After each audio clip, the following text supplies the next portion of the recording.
దేవుని అల్లూరికి మన ప్రసాద్ వచ్చినప్పుడు కూడా అంతకుముందే నాకు పరిచయం బాగుంది. అయినా ఎప్పుడు కూడా ఈ చర్చి కట్టే కాంచెస్ వస్తానే ఉన్నాయి. ఇక్కడ ఎప్పుడన్నా ఒకసారి ఈ ప్రాంతానికి రావాలా అనుకుంటా ఉండేవాడిని. మొన్న ఒకసారి వచ్చాను, అయ్యగారికి బాగా లేకపోతే ఆ పాస్టర్ గారు వస్తున్నాడు ఇక్కడికి. సరే పాస్టర్ గారు వస్తున్నాడే అని చెప్పి నేను పోయకపోవడం అటు వెళ్ళిపోయి ఇంకెళ్ళిపోయాను. అక్కడ చర్చి మాత్రం మా అల్లుడు చూసుకుంటూ ఉంటాడు, ఇబ్బంది లేదు. అందరూ మేము మా కుటుంబం అంతా నా బిడ్డలు యేసు ప్రభు సన్నిధిలో ఇక్కడ ఒప్పుకుంటా ఉన్నాము. అది దేవుని మహాకృప. అది కూడా మా పాస్టర్ గారు నన్ను ఎంతవరకు నిలబెట్టింది. ఇంతకుముందు నేనేమి క్రైస్తవుని కాదు. ఆమె యేసన్న మందిరానికి పోతా ఉండేది చిన్నపేట. నేనైతే కమ్యూనిస్ట్ పార్టీ సిపిఎంలో పనిచేస్తూ 22 సంవత్సరాలు పార్టీలో పనిచేస్తూ ఉండేవాడిని.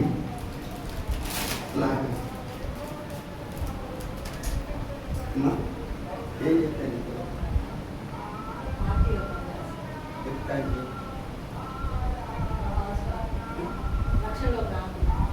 అదే ఎక్కువ నీకున్నావా మాట ఇలాగా నువ్వు పాట పాడితే నేను విన్నాను.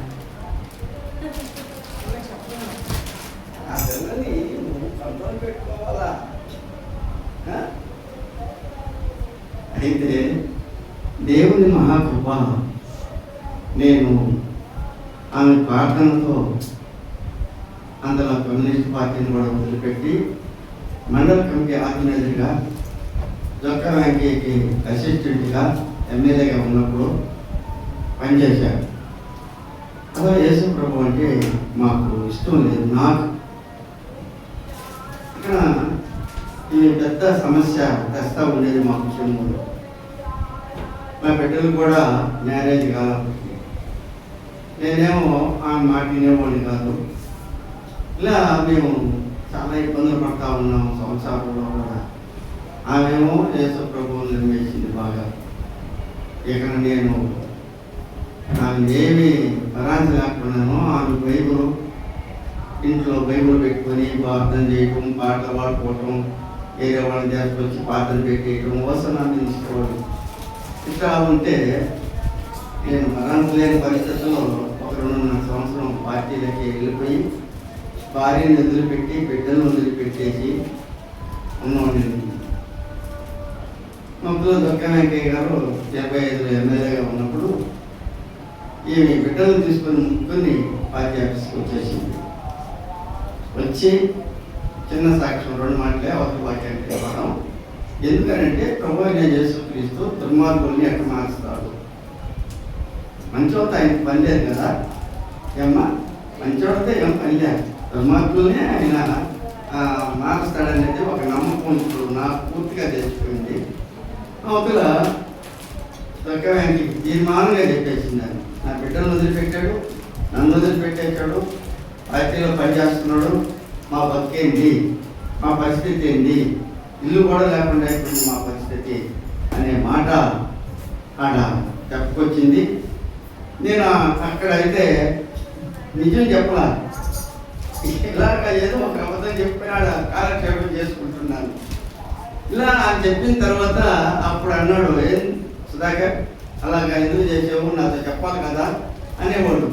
కాదన్నా ఆమె బైబుల్ పట్టుకున్నది, నేను బైబుల్ పట్టుకోలేని పరిస్థితుల్లో ఉన్నాను, అందువల్ల బైబుల్ పట్టుకోవాలంటే భార్య కావాలా, బిడ్డలు కావాలా, బైబుల్ పట్టుకుంటే తప్పే ఉంది మనకి అనే మాట జొక్క వెంకయ్య గారు కూడా వద్దు అలా వెళ్ళిపోవన్నాడు.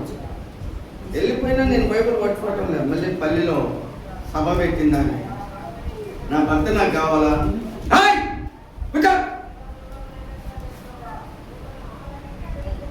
నా భర్త నాకు కావాలా, నా బిడ్డలు నాకు కావాలా, ఆయన ఇలా ఉంటే కుదరదు, ఆయన కాదని చెప్పి మనం మన పల్లెలో నేనుండే పల్లెలో అందరికీ నేను పెద్ద మనిషినే, అందరికీ తీర్పు చేసిన వాడిని. ఇప్పుడు లేదులే. చేస్తూ ఉంటే వాళ్ళ దగ్గర నేను నిలబడాల్సి వచ్చింది. నిలబడితే వాళ్ళు అన్నారు, అయ్యా ఆయనకి నేను చెప్పలేమమ్మా, ఆయన కూడా 2 రోజులు బతిలాడుకుంటే చెప్పలేదు. ఆఖరికి వచ్చేసారు. వచ్చి అన్నా మీతో చెప్పే అంత మా శక్తి మాకు లేదు కదన్నా, ఏందన్నా ఇదే పరిస్థితి అని అంటే ఆమె అనేసింది, అయ్యా నా భర్త నాకు కావాలా, నా బిడ్డలు నాకు కావాలా, నా సంసారం నాకు కావాలా, నాకు ఇల్లు పల్లె ఏమి పల్లె, ఆయన్ని కూర్చోబెట్టి నేను సాగే పరిస్థితి నాకు ఉంది. ఆయన పని చేసేవాడు కాదు, కష్టం చేసేవాడు కాదు, నాకు తెలుసు అని ఒక తీర్మానం పెట్టి, అయినా ఆయన కానీ బైబిల్ పట్టుకోకుండా ఉంటే నేను విడాకులు ఇచ్చేస్తా. నేను నా బిడ్డలు ఎక్కడ తిరిగినా నన్ను అడిగే హక్కు ఆయనకి లేదు. మన గ్రామంలో చెప్తున్నా, ఏ రోజన్నా ఎక్కడన్నా ఆయన నాకు విడాకులు ఇచ్చిన తర్వాత నన్ను అడ్డగిచ్చినా, నన్ను ఏదన్నా పొరపాటుగా ఒక మాట మాట్లాడినా మొత్తం రావాలా మీరు పోలీస్ స్టేషన్కి అని ఒక తీర్మానం పెట్టిందండి. ఎలా ఉంటుందండి అప్పుడు? అందులో నీకు చెప్తున్నాను, నేను ప్రేమించి పెళ్లి చేసుకున్నామని ఇక్కడ చెదిరిపోతున్నాం, బైబిల్ కాడ చెదిరిపోతున్నాం. ఎప్పుడు ఆమె నేను విడాకులైన కలిగే నేను ఏం మాట్లాడకుండా నేరుగా నా భార్య మాట వింటాను అని చెప్పేసి అక్కడ నా భార్య మాట వింటాయా నేను అనేది చిన్న పిల్లకాయలకు కూడా చెప్పాను నేను సమాధానం. అప్పుడు అందరూ సంతోషపడి ఆ రోజు నుంచి ఆ రోజు శనివారం వచ్చింది. తెల్లారి నేను బైబిల్ పట్టుకోవాలి. బైబిల్ పట్టుకోవాలంటే మీకు చాలా తెలిసే ఉండదు బాగా. కొద్దిగా నేను ఏదో ఒక రకంగా జరుగుతుందండి. బైబిల్ పట్టుకొని చర్చకి వస్తుంటే ఒక రకంగా నాకు మనసు ఏదేదో అనిపించేసింది. బైబిల్ ఉంది, బైబిల్లో నా చేతికి ఇచ్చేసింది. దాన్ని చేసి ఇలా సొక్కాలు పెట్టుకొని ఆయనతో పోయా. సొక్కాలు బైబిల్ సొక్కాలు పెట్టుకొని పోయా.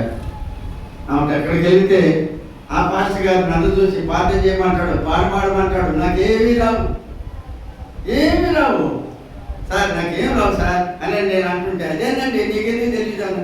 నేనేమో ఆ చర్చికి పోతుంటే ఒక అవగాహన ఉంటుంది, లేదు అవతల అలాగా వచ్చి ఇక వాళ్ళ వాక్యం ద్వారా మా పాస్టర్ గారి ప్రార్థన ద్వారా నేను ట్రైనింగ్కి పోయేదానికి సిద్ధపడ్డా.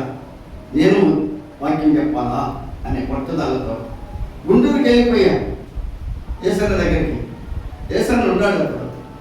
గుంటూరుకి వెళ్ళి దేవుని మహాకృపను బట్టి ఆ వాక్యం అక్కడ కొద్దిగా కష్టాలు పడి లాస్ట్ ఫైనల్లో నాకు సర్టిఫికేట్ ఇస్తాడు అయ్యగారు. ఇచ్చే టైంలో మోకాళ్ళ మీద నిలబడలేకపోయినా. నేను మోకాళ్ళ మీద అలవాటు తక్కువ, చేతులు ఎత్తలేకపోయా. ఇక అక్కడి నుంచి ప్రార్థన అక్కడే నాకు బాగా దేవుడు ఇచ్చిన కృపను బట్టి ఆ మోకాళ్ళ మీద కూడా నిలబడి చేతులు ఎత్తి 2 గంటలైనా దేవుని కృపలో సర్టిఫికేట్ తెచ్చుకున్నాను నేను. ఆమేన్, హల్లెలూయా. సర్టిఫికేట్ తెచ్చుకున్నాను. సర్టిఫికేట్ తెచ్చుకొని అప్పుడు డబ్బా ఫోన్లు, రూపాయి క్యాన్లు. అప్పుడు నేను ఫోన్ చేసే గుడికి, ఎవరైనా నేను గుడికి వస్తున్నాను, ట్రైనింగ్ దిగిపోయింది, సర్టిఫికేట్ కూడా చేసాడు దేవుడు, వస్తా ఉన్నాను అంటే కలిపి నేను అక్కడి నుంచి కదిలి కావలికి వచ్చా. కావలికి వచ్చి 4 గంటల బస్సు ఉంది మాకు. పుడిని కావలి ఉండింది. ఆ బస్సులో ఇంటికి వచ్చే కలిగి ఆమె ఏం చేసింది తెలుసమ్మా? బాగా అర్థం చేసుకోండి అమ్మా, నువ్వు వినాలి బాగా, నువ్వు పాట పాడితే బాగా విన్నాను. ఇట్లా నువ్వు సాటిని తొక్కున్నావు. అయితే కావలి బస్సులో దిగుతున్నాను. ఆమె బస్ కాడికి వచ్చేసి బ్యాగ్ తీసుకొని మా ఇంటి దగ్గర ఇలాగా చామిన కుర్చీలు అన్నీ వేసేసి ఉన్నాయి. నేను అనుకున్నా మా అత్త కానీ మా మామ సరిపోయినట్టున్నారే, ఎంత దూరం నేను ట్రైనింగ్ తీరు వచ్చానే అని అట్లనే కూర్చుంటావా నువ్వు? అసలు నాకు అర్థం కాలేదు. అయితే ఏమనుకోవాలి, అనుభవాలుగా చెప్తున్నా. అయితే క్యామిన్ వేసేసి ఉంది, కుర్చీలు వేసేసి ఉన్నారు. నాకు కొద్దిగా మనం కూడా ఎప్పుడన్నా జరిగితే వేసుకుంటాం కదండి. ఎండకి కూర్చోవాలి కదా బంధువులు వచ్చినప్పుడు అనుకుంటా బస్ స్టాండ్లో నాకు ఒక స్టన్ అయిపోయింది. ఏంది ఇక్కడ అయ్యా నువ్వు వస్తున్నావని నేను అందరూ చెప్పుకొని మైకి పెట్టేశాను, కుర్చీలు వేసాను, బట్టలు వేసేసాను, చామీని వేసేసాను, నువ్వు వాక్యం చెప్తావని నేను ఆశపడి అందరూ చెప్పుకునే తలకి అందరూ వచ్చేసారు.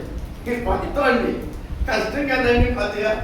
అయినా దేవుని మహాకృపను బట్టి ఆయన దీవులు నాకు ఉండబట్టి ఆ రోజు నేరుగా మాది పూరీలండి, అప్పుడు పూరీలు మాయి.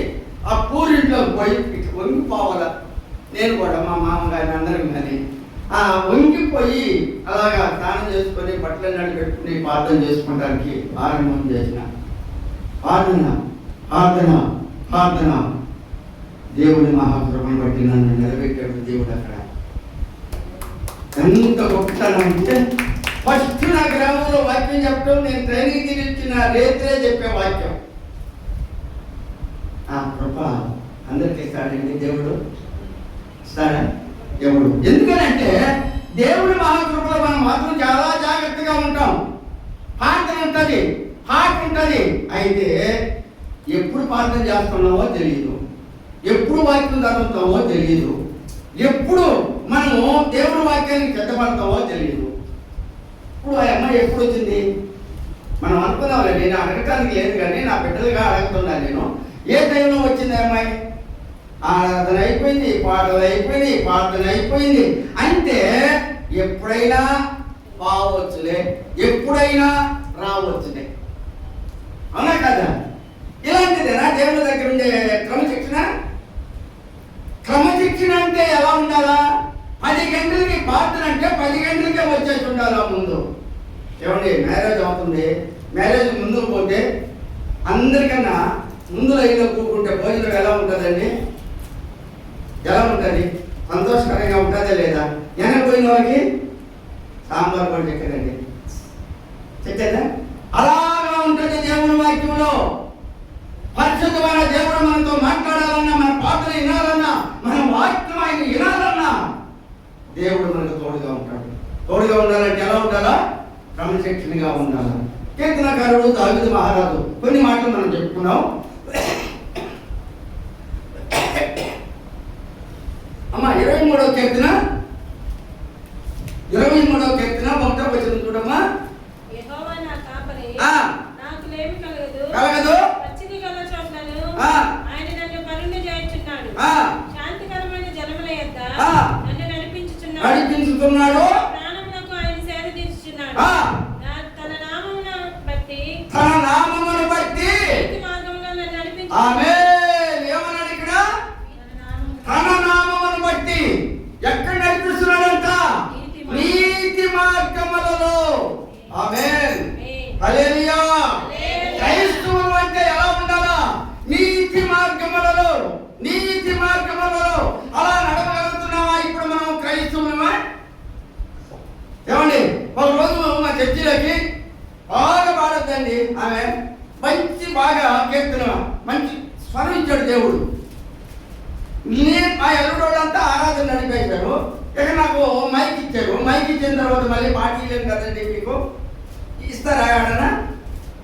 చెప్పండి అమ్మా, ఎవరు కదా? అలాగా ఆమె అంతా అయిపోయింది. నాకు మైక్ వచ్చింది. మైక్ వచ్చిన తర్వాత అవతల నేను వాక్యానికి వచ్చేసాను. ఇక ఎంతమంది వచ్చిన వాక్యానికి నేనేముంటాను. ఇక పాట మాత్రం ఇవ్వను, ఎందుకంటే క్రమం అది. అయితే ఆమె వచ్చి పార్టీ లేదని లాస్ట్ ఫైనల్ ప్రార్థన అయిపోయిన తర్వాత ఆమె అంటే రేపు వస్తానులే అని జనం. ఏమన్నదండి ఆమె? రేపు వస్తానులే, ఇక్కడ చూస్తాను నేను జనం అంటే కారణం ఆమె పార్టీనా? అయితే ఆమె ఎప్పుడు వచ్చినా ఇవ్వాల్సిందిరా. ఆమె ఉన్నారా దేశం నడిచేది? ఆమె ఉన్నారా సంఘం నడిచేది?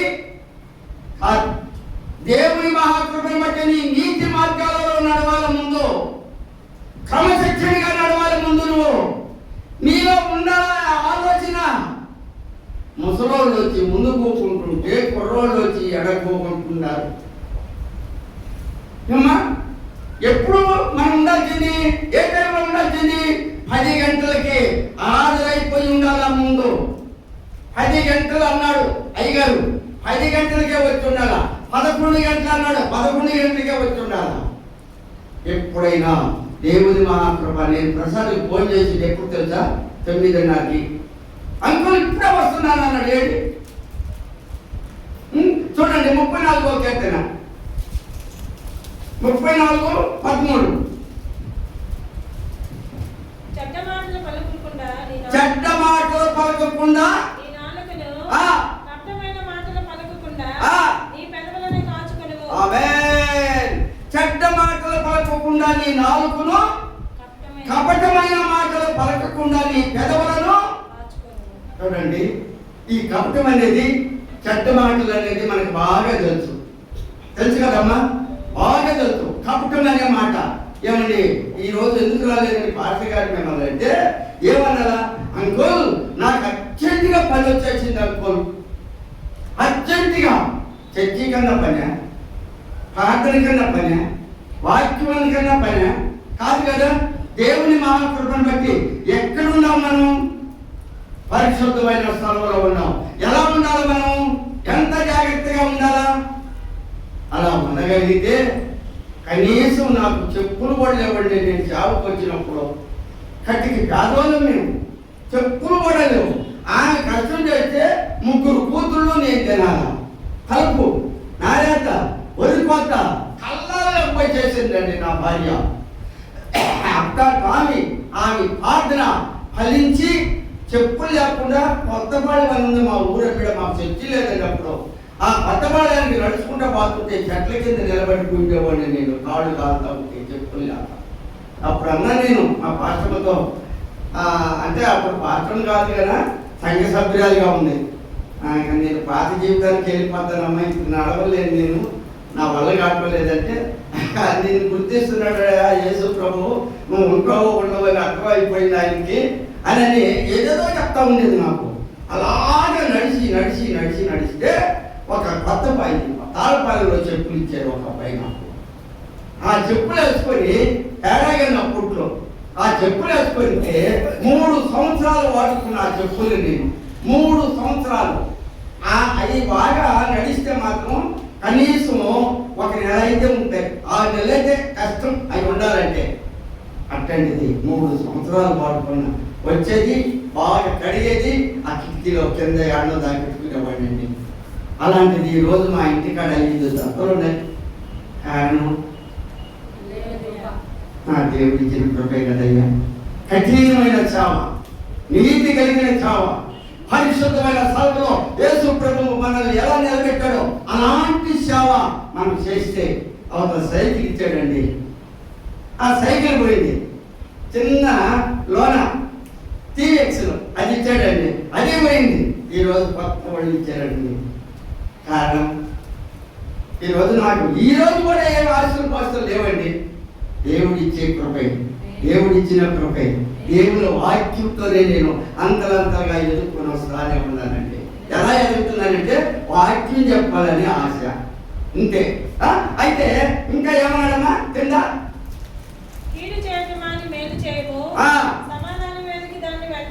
సమాధానం ఎప్పుడు ఎదుగుతున్నాం మనం?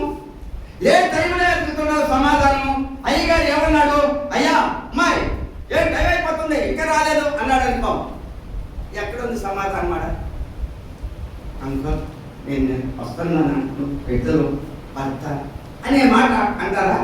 నిదానంగా చెప్పండి, మీరు ఆలస్యంగా చెప్పండి అంటారా? ఏంటంకుల్ మా ఆయన మంచోడు కాదు, నేను బైబిల్ పట్టుకుని వస్తా ఉంటే అడ్డగిస్తున్నాడు అంకుల్, అది అవసరమా?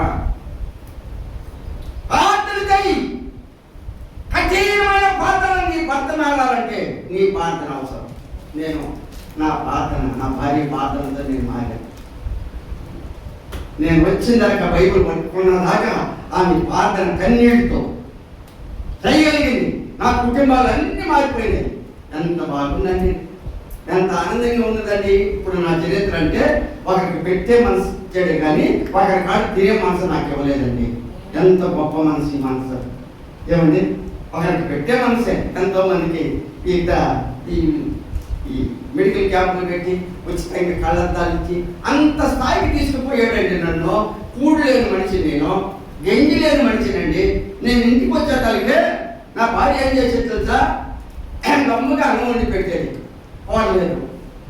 లేదు నేను ఆఖరికి చెవకు పోయో లేకపోతే పాత్రలు పోయో ఎంటానికి ఇంకా తెలుసుకోవాలని ఆశతో పోయే వచ్చేటలకి అన్నం వండి పెట్టేది. పోరలేదు ఏ పోరలేదా అని అంటే పోరలేదయ్యా. సరే నీళ్ళు పోసి కొంచెం మిరప్పొడి దాన్ని కలుపుకొని తాగేసేవాడిని అండి. నేను ఎన్ని కష్టాలు పడ్డాను తెలుసా నేను. నా దేవుని కృపలో ఈరోజు ఎలా ఉన్నానంటే ఎవరన్నా టీ లేదన్నా నేను టీ ఇచ్చేంత స్థాయికి ఇచ్చానండి నా దేవుని. ఏమండి ఒక టీ ఇచ్చేదానికి సిద్ధపడ్డానండి నేను. లేదు అనుకున్నాను. ఇలాగా దేవుని మహాకృప మనకు ఉండాలంటే ఏం చేయాలండి, మనము దేవుని యందు భయభక్తులుగా ఉండాలండి. సామెతల గ్రంథంలో కొన్ని మాటలు మనం చదువుకుందామండి. సామెతల గ్రంథంలో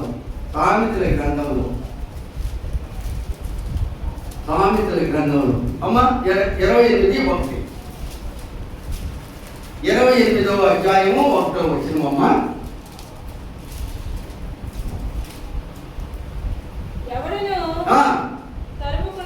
తరుముకుండానే దుష్టుడు పారిపోవును, నీతిమంతుల సింహం వలె ధైర్యముగా ఉండును. ఆమేన్ హల్లెలూయా. ఎవడు తరుముకుండానే దుష్టుడు ఎలా పారిపోతాడమ్మా? ఎవరు తరమకుండా చెప్పండి అమ్మా. ఎవరు తరవలేదు ఎలా పారిపోతాడు? నాకు చెప్పండి, ఈ ఒక్క మాటకి చెప్పండి సమాధానం. ఎవరు ఇప్పుడు అంటున్నాడు చూడండి, ఎవరు తరమకుండానే దుష్టుడు పారిపోను. నీతిమంతులు ఎలా ఉంటారంట? సింహం వలె ఉంటారంట నీతిమంతులు. ఏమండి ఎవరికి లొంగినోడు ఎలా ఉంటాడు? సింహం వలె ఉంటాడు. ఏమండి ఎవరన్నా ఏదన్నా ఇబ్బందులు ఉంటే అందరికీ లొంగిపోయినట్టే కదండి వాడు. అలాగా నీతిమంతులుగా ఉన్నావా? ఈ దుష్టుడు ఎలా వెళ్ళిపోయాడు చెప్పండి. ఇంకో మాట కూడా చెప్పండి. దుష్టుడు ఎలా వెళ్ళిపోతున్నాడు? ప్రార్థనతో, కఠినమైన ప్రార్థన. ప్రభువా, ఈ దుష్టుడు నా దగ్గర ఉండడానికి అవకాశం ఇవ్వకూడదు అనే మాట నీ నోటి గుండా వస్తే దుష్టుడు ఎలా ఉంటాడండి అక్కడ? ఏమండి నాకు ఒళ్ళు బాగలేదండి. ఒళ్ళు ఎలా బాగుంటుంది? నువ్వు చేసే పని మంచిది కాదు. తాళపాలెంలో వాక్యానికి పోయినా బాప్తిసం ఇచ్చా, ఆ అమ్మాయి పేరు సువార్త అని పెట్టా, బాగానే ఉంది. అయితే వాక్యానికి పోయి వాక్యం ఇలా చెప్తా ఉందా, భర్తేమో ఎక్కడికి పోయి వస్తున్నాడు? చాకిరికి పోయి వస్తా ఉన్నాడు. ఈ మనిషి ఏమో దాయాలు ఆడుతూ ఉంది. వాక్యం వస్తుంది, వాక్యం చెప్తున్నాను. ఆయన వచ్చాడు, ఏమండి ఏం చర్చికి పంపుకున్నా నువ్వు ఎక్కడుండవు అని ఆయన అడుగుతుంటే, ఏమండి నేను ఇప్పుడు కానీ లేచి వస్తే ఒక దాని చచ్చిపోతాడండి. పబ్లిక్ దాన్ని చచ్చిపోతాడంట మనిషి. ఏమండి ఇదే నా ప్రార్థన, ఇదే నా భయము. ఇలా ఉంటే నా దుష్టుడు పారిపోయేది. దేవుని యందు భయభక్తులు ఉండాలి. ముందు దేవుని యందు భయభక్తులుగా ఉంటే ప్రభు అయిన యేసుక్రీస్తు ఏమంటాడు తెలుసమ్మా? ఎప్పుడు కూడా దేవుని మహాకృప బట్టి మనం జాగ్రత్తగా ఉండాలా. 4వ అధ్యాయం అమ్మ, సామెతల గ్రంథం 4వ వచనం. సామెతల గ్రంథం అమ్మ 4వ అధ్యాయము. ఆయన నాకు బోధించుచు నాతో ఇట్లా నేను ఎప్పుడు పట్టుకున్నాం మనం? చూడండి, బాగా అర్థం చేసుకోండి. ఈ మాటలు నీకు ఎందుకు చెప్తున్నానంటే బాగా ఆలోచన చేయాలండి. ఆలోచన చేసినప్పుడు దేవుడు నీ హృదయం పట్టుదలతో నా మాటలను ఎప్పుడైనా పట్టుకున్నావా చెప్పండి. అయ్యగారు మన వారు వాక్యం చెప్పాడు, ఏం వాక్యం చెప్పాడు అని ఆయన అడుగుతాడు అనుకోండి, చెప్తారు మీరు? ఒక వాక్యం చెప్తారు, అసలు నీ కాడ రెఫరెన్స్ లేకపోయినప్పుడు ఏం చెప్పగలుగుతారు? మీరేమనుకోవద్దులే. ఒక నోట్స్ ఎంత, ఒక పిన్ ఎంత, ఎక్కడ రాసుకుంటే మీకు అది జ్ఞాపకం ఉంటుంది. మళ్ళీ వారానికి నేను రేపు వారం వస్తాను, నేను చెప్పిన వాక్యం నాకైతే గుర్తుంది అనుకోండి, మీకు ఉంటుందా? ఉండదుగా. ఉండాలంటే ఏం చేయాలి? మనం ఏం రాసుకోకుండా పిల్లకాయలు ఎగ్జామ్లో పాస్ అవుతారా? కరెక్ట్గా పడాలి. దేవుని వాక్యానికి వచ్చినప్పుడు పాటినప్పుడు అలగుతున్నారే తప్ప ప్రార్థన ఎందో అలగటం. తీయలేదనుకో మీ ఇద్దరికి నా మనవరాల అయ్యగారు పాట తీయలేదనుకో నవ్వుతాం. కరెక్ట్ లేదు, కనబడలా ఉందా? దేవుడు మిమ్మల్ని ఆశీర్వదించును గాక. ఆమేన్. జ్ఞానము సంపాదించుకును, బుద్ధి సంపాదించుకును. ఏమంటున్నాడు ఇక్కడ? జ్ఞానము సంపాదించుకును, బుద్ధి సంపాదించుకును. బుద్ధి రావాలి. ఎలా వస్తుంది బుద్ధి? దేవుని యందు భయభక్తులుగా ఉంటేనే కదా. దేవుని యందు భయభక్తులుగా ఉంటే ఎన్నో రోజుల నుంచి అనుకుంటున్నానండి ఇక్కడికి నేను రావాలని. వాస్తవంగా చెప్తున్నాను. ఈ మందిరం కట్టేటప్పుడంతా నేను వస్తానే ఉంటా, పోతానే ఉంటా. నా కూతుర్ని 9 మైళ్ళ చుట్టూ ఈ రావనే పోతా ఉంటా. ప్రభు ఇప్పుడు ఈ ప్రాంతానికి వచ్చేది నేను ఒకవేళ వాక్యం చెప్పకపోయినా సరే ప్రభు చెప్పని కూర్చునే అవకాశం ఇవ్వ అనుకునేవాడిని నేను. అనుకుంటే అయిపోయిందా? కాదా? ఎన్ని సంవత్సరాలు అయింది మందిరం కట్టి ఈ రోజు ఇచ్చాడు దేవుడు నాకు. అర్థమైందమ్మా. ఇంకొక మాట ఏమన్నాడమ్మా?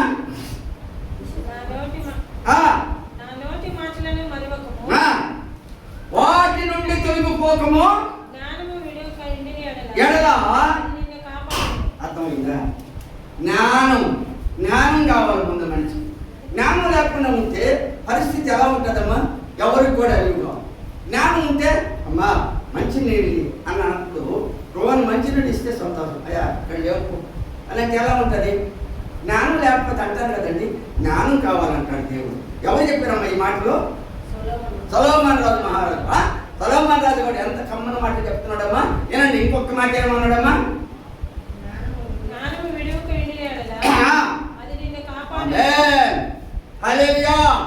దేశంలో ప్రపంచంలో ఎక్కడన్నా తిరగవచ్చు. నేను మామూలుగా నా కూతురు బేల్దారి వేస్తే పెద్దమ్మాయి, నాకు ఆరోగ్యం బాగలేదు, మాది చిన్న సంఘం, డబ్బులు లేవు. మా అమ్మాయికి ఫోన్ చేసిన హైదరాబాద్లో ఉంటే ఆడికి రాబాబా నేనున్నా నీకెందుకు అనే మాట ఆమె ఎప్పుడు అన్నదో హైదరాబాద్కి వెళ్ళాము నేను మా పాస్టర్. సోమవారం ఆదివారం నైట్ ఎక్కేసాం నారాయణాద్రి. సోమవారానికి అక్కడ ఉన్నాము. ఆడికి వెళ్ళిన తర్వాత బ్యాగాడు పెట్టాను, స్నానం చేసుకొని చిన్న రూములే కదా కూలి పనికి పోయిన వాళ్ళు పోతాయి. ఆడ ప్రార్థన చేసుకొని చర్చిలు ఎత్తుకుంటూ పోతా ఉందండి. ఒక చర్చి కనపడింది. ఆ చర్చి సత్యరాజు గారికి. అక్కడికి వెళ్ళా. శుక్రవారం కూడా ఆడే ఉండా, శనివారం కూడా ఆడే ఉండా, ఆదివారం కూడా ఆడే ఉండా. అల్లుడు చూసుకుంటా ఉన్నాడు. నేరుగా దేవుని మహాకృపను బట్టి 3 రోజులు అక్కడ ఉండా కోకటిపల్లిలో. ఆ కోకటిపల్లిలో చర్చి కట్టాడు ఆయన పైన 3వ ఫ్లోర్లో. పాస్టర్ గారు తప్పనిసరిగా నువ్వు ఈ చర్చి ఓపెన్ చేయడానికి రావాలా కూడా నేను అనుకున్నానా. అవతల ఒక వారం కల్లా దేవుని మహాకృపను బట్టి ఆ చర్చి ఓపెన్కి నన్ను పిలిచాడు. ఎందుకు చెప్తున్నానంటే దాంట్లో ఒక పాయింట్ ఉంది కాబట్టి చెప్తా ఉండండి, లేకపోతే చెప్పాల్సిన అవసరం లేదు. అవతల ఓపెన్ అయిపోయింది. వాళ్ళ అల్లుడు సినిమా యాక్టర్ ఒక ఆయన శ్రీహరి గారు. అమ్మ వందనాలమ్మా, వస్తున్నాం మేము కూడా, అయిపోతుందా. అయితే దేవుని మహాకృప అక్కడ అంటాడు చూడండి, అక్కడ అంటాడు ఏమండి ఎస్లం వస్తావా అన్నాడు. శ్రీహరి గారు సినిమా యాక్టర్లో ఉన్నాడు, వాళ్ళ అల్లుడు అయినా. అవతల నేను ఏడకి రావాలంటే నేను తండలకి తీసుకున్నాను అప్పు. ఆడికి రావాలంటే అదేమి ఎస్లం అనుకున్నావా, హైదరాబాద్ అనుకున్నావా, మాకు లేకపోతే నెల్లూరు అనుకున్నావా అనాల్సి వచ్చింది. నేను లేదు, నేను మొత్తం నేనే ఖర్చు పెట్టుకుంటా వచ్చేయి. ఎవరిచ్చారండి ఈ కృప? ఎలా ఇస్తాడు దేవుడు? అన్నిటికీ ఎలా ఇస్తాడు చెప్పండి. ఆయన యందు క్రమశిక్షణగా ఉండగలిగినప్పుడు, ఆయన యందు మనం ప్రార్థన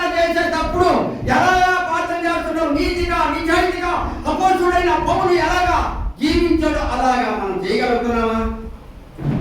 యెరూషలేము తీసుకెళ్ళాడు. 20 రోజులు ఆయన కృపలో మేము ఉన్నాం. అక్కడ కనీసం మంచినీళ్ళు తాగే అంత శక్తి కూడా లేదు మా కుటుంబానికి. అర్థమైందా?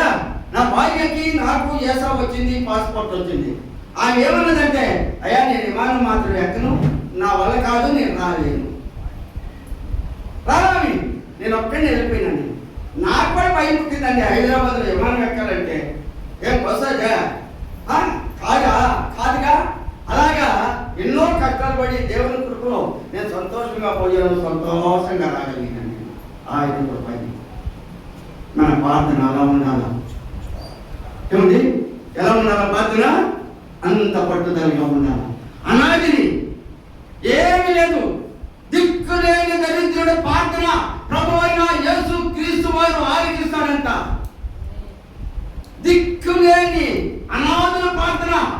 అయితే మనం ఎలా ఉన్నామా ఈరోజు? పరిశుద్ధమైన దేవుడు మనల్ని ఎలా కాపాడుకుంటున్నాడు? ఆకలి లేదు, దక్కకి లేదు, బండికి ప్రయాణం, ఆయిలు, నాకు కడుపు నిండా అన్నము, ఎన్ని ఎక్కడి నుంచి వచ్చినాయి? ఉరికోత పోస్తున్నానా? నారా చేస్తున్నానా? చెంగోరు చేశానా? ఏమిలా దేవుని యందు భయభక్తులు కలిగింది. ఇంకొక మాట ఏమన్నాడు? మాదే 4 దాన్ని ప్రేమించిన ఎడల అది నిన్ను రక్షించును. ఎవరిని ప్రేమిస్తే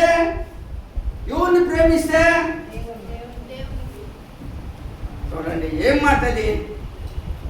దానిని ప్రేమించిన ఎడల అది నిన్ను రక్షించునంటే పైన ఏం చదివేమో ఫస్ట్ అది కాకుండా దేవుని ప్రేమించామని వేస్తే నువ్వు అయి మాట కదా నీకు కావాల్సింది.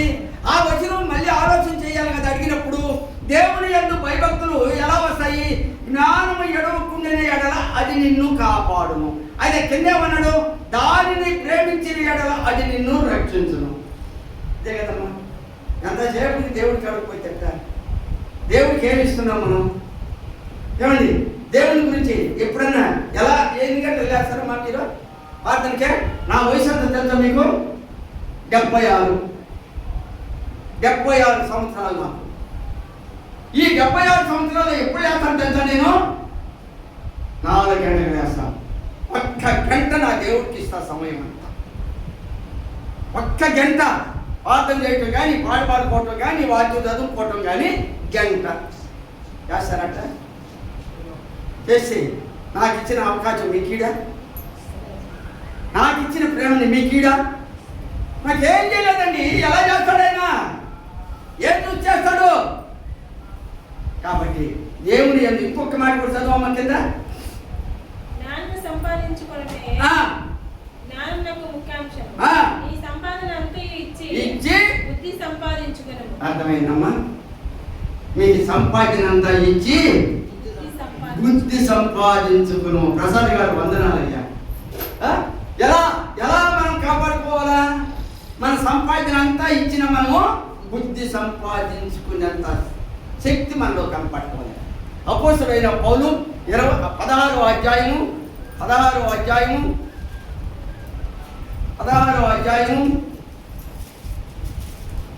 22వ వచనం.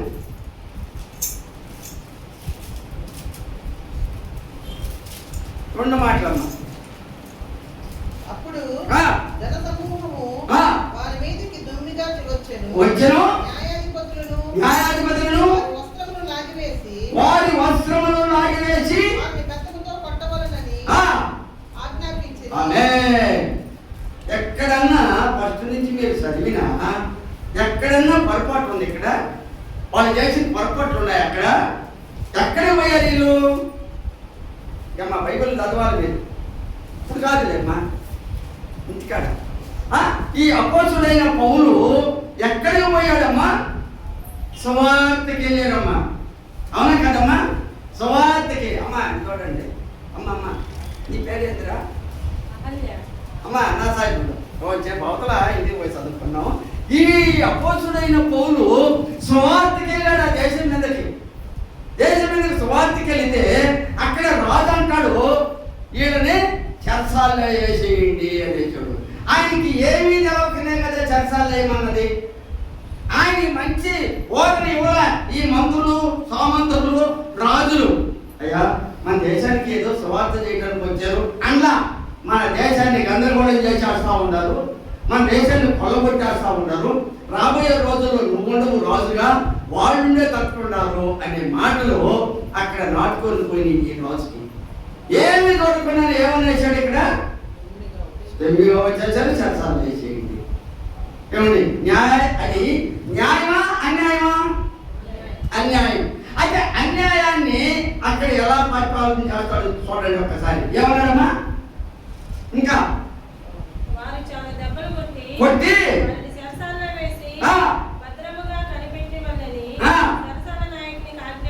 ఆజ్ఞాపించింది పొంది దోసి బిగించెను.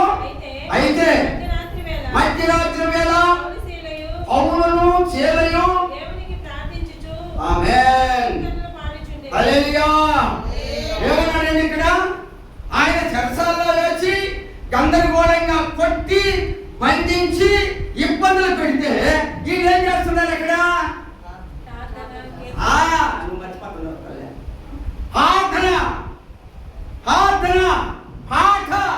దేవుని యందు భయభక్తులు కలిగి అయ్యా నాకు మనవాడు పోతే ఏమంటామమ్మా? మనం జబ్బులోకి వేసేసాడు అనుకో, పోలీసుడు వచ్చి మనం ఏమంటారు? మన అయ్యా లాయరన్నా కావాలా, మాకు జామీన్ అంతా కావాలా?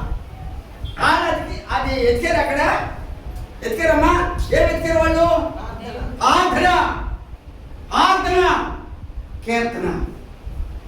దేవుని యందు భయభక్తులుగా ఉంటే, ఆర్ధన యందు పట్టుదలగా ఉంటే దేవుడు మనల్ని తోడుగా ఉండి నడిపిస్తా ఉంటాడట.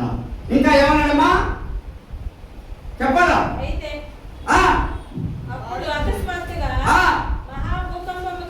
కలిగెను అదిరెను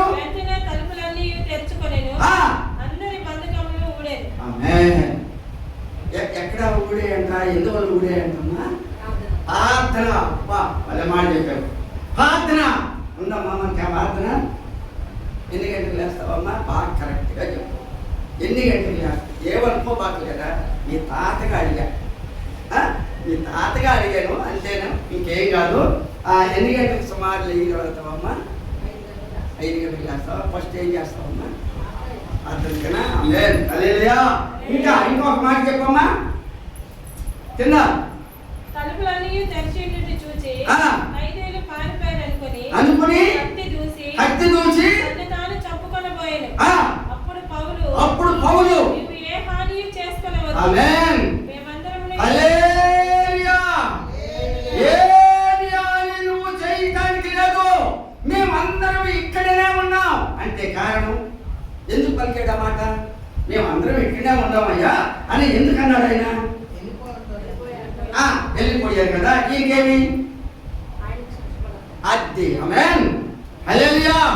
ఆ రాజు దెబ్బకి భయపడి నేను కరెక్ట్ గా ఉన్నాను కదా, నాకు తెలియకుండా ఈ భూకంపం వచ్చింది, ఇలా వెళ్ళిపోతాడు. నన్ను ఏం చేస్తాడు రాజు? ఏమన్నా దీన్ని ఏమంటారమ్మా? నమ్మకం. అర్థమైందమ్మా? రాజు మీద కూడా కఠిన కూడైనా ఈయనేమన్నాడు ఇక్కడ లాస్ట్లో? నమ్మకంగా పరిపాలన చేస్తున్నాడు. ఒంట్లో అలా ఉన్నామా మనం? అలా ఉంటామా? నేను ఇక్కడ భవన్ గారికి వాక్యానికి పెడితే చాలామంది ఉన్నారు నీలాంటి పిల్లలన్నా యవనస్తులు పిల్లలంతా వాక్యం అయిపోయింది, ప్రార్థన అయిపోయింది. వాళ్ళు 10 మంది పాత్ర ఉంది. యవనస్తులైన బిడ్డలు వరుసగా నిలబడ్డారు. వరుసగా బాగా వరుసగా అయిపోయింది కదా అని నేను అనుకుంటున్నాను. వాళ్ళు అంటున్నారా? అయ్యారు వందనాలు. ఇదిగో ఈరోజు నేను ఇదంతా శుభ్రపరిచేదానికి నేను ఇక్కడ ఉన్నాను. మళ్ళీ ఇంకో దాత 7 దాతలు వారానికి రోజుకు ఒక దాత. ఎక్కడ శుభ్రం చేయాలంటే వాళ్ళు ఎక్కడ శుభ్రం చేయాలి? ఆలయం పక్కన. ఇక్కడ ఆలయాన్ని భద్రపరిచే వాళ్ళు ఉన్నారా? చెప్తున్నా. ఆలయాన్ని శుభ్రపరిచి పరిస్థితి ఎలా వస్తుందో తెలుసా? భయభక్తులు కలిగితే, దేవుని యందు భయభక్తులు కలిగితే. నేను ఎందుకు చెప్తున్నానంటే, నేను నా వయసును బట్టి చెప్తున్నాను మీకు. నేను కూడా బట్టలు వేసుకుంటాను, ఏమన్నా చిమ్ముకుంటాను, ఎన్నో కష్టాలు పడుకుంటానండి. నేను మా పాస్టర్ కలిసి 50 మంది భోజనాలు పెట్టుకుంటాను. ఆ కథ పని ఉంటాను. ఆ భయం వచ్చింది మాకు, దేవుడు చెప్పుకున్నట్టు. అలా ఇంతే దేవుడు మనకు తోడుగా ఉండడమా? ఇంకా ఏమన్నాడమ్మా? నీవు ఏ హాని చేసుకునేవద్దు, మేమందరినీ ఎక్కడ వెళ్ళాము చెప్పాను చెప్పి లోపలికి వచ్చి వణుకుతూ తీసుకుని వచ్చి అమ్మ ఫస్ట్ ఏమన్నాడు ఈ అబ్బాయి? ఫస్ట్ ఏమన్నాడు? ఎలా అందరూ మీరు బాగా చెప్పాలి ఈ మాట. ఫస్ట్ ఏమన్నాడు? ఎక్కడికి మీరు పోతున్నారు, కూర్చో అన్నాడా లేదా? అమ్మ మిమ్మల్ని కాదు అనింది, అక్కడ జైలులో సంగతి. వాళ్ళు ఖైదీలుగా ఉంటే ఏమన్నాడు తెలుసా? జైలు అధికారి, జైలు నాయకుడు ఏమన్నాడు తెలుసా? అదిలిచ్చి ఒక మూల కూర్చోబెట్టుకున్నాడు. ఇప్పుడేమన్నాడమ్మా నువ్వు చదివింది? అయ్యలారా, దీపం కాదు అయ్యలారా. ఆమేన్, హల్లెలూయా. క్రైస్తవులుగా ఉండే మాట అయ్యలారా. ఇప్పుడు నేనేం చెయ్యాలా? నేను దేవుని యందు భయభక్తులు కలగాలంటే అని ఆ మాట వచ్చింది. అక్కడ ఎలా వచ్చింది మాట? ఎలా వచ్చింది అని అంటే, దేవుని యందు భయభక్తులుగా ఉండి ప్రార్థన చేస్తే, భూకంపం వస్తే ఆ పునాదులంతా దద్దరిల్లిపోతే వాళ్ళు అక్కడే నీతిగా ఉండి వాళ్ళు పొమ్మన్నా నేను పవన్ అంటున్నాడు పౌరులు గారు. మనం ఎవరైతే పునాదులు పడిపోయితే అనుకుంటే అబ్బా ఇదే సొందని చెప్పి కలవా పోలీసుడు కూడా కనపడలేదు మనం. అలాగా దేవుని యందు భయభక్తులుగా ఉండాలంట. ముందు దేవుని యందు భయభక్తులుగా ఉంటే దేవుడు నిన్ను తోడుగా ఉండి నిన్ను ప్రేమిస్తాడమ్మా, ప్రేమిస్తాడు. ఒక్క మాట రాయితే నాయుడుపేటకు పోయా, ఒక వివాహానికి పోయి వాక్యం చేసుకొని అంత అయిపోయింది. నేరుగా బండి వేసుకొని వస్తూ ఉండాలి. నేరుగా నెల్లూరులో కూడా ఏం తిన్నా, బాగా ఆకలిపోతుంది, జ్వరం వస్తుంది, జ్వరం వచ్చేసింది. నేరుగా ఇంటికి వచ్చేసా. ఇంటికి వచ్చిన తర్వాత అమ్మ మీకు ఇంకొక మాట చెప్పలేదు. మా పాస్టర్ చనిపోయింది 7 సంవత్సరాలు, 8 సంవత్సరాలు అయిపోయింది. ఇంటికి వచ్చేసరికి నా చిన్న కూతురికి కాలు పోలేదు. ఆ అమ్మాయికి నేనేం చెప్పలేక ఆ సన్నీడ పోసుకొని దుప్పటి కట్టుకొని పడుకున్నానమ్మా. పడుకున్న తర్వాత బాగా 8 గంటలకి 9 గంటలకి ఇంకా ఎక్కువ అయిపోయింది.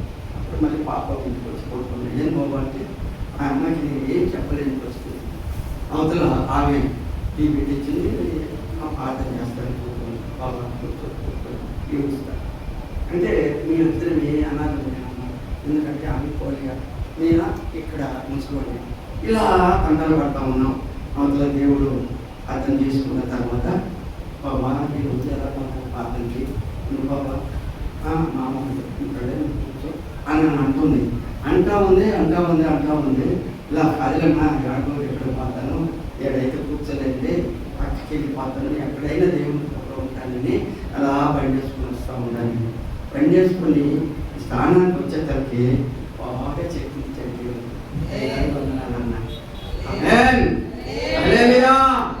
ఈరోజు నేను అలసి వాక్యం చెప్తున్నానంటే ఆయన కృప. నన్ను అసలు బాగుందన్నది నా కుమార్తె. ఈరోజు ఇంట్లో ఉండవు. ఈరోజు దేవుని మహాకృపను బట్టి ఈరోజు మీ మధ్యలో నిలబడే అవకాశం నాకు దేవుడు ఇచ్చాడమ్మా. అలా ఎందుకు వస్తుందంటే దేవుని యందు భయభక్తులుగా ఉంటామమ్మా. ఇంకొక మాట ఏమన్నాడమ్మా?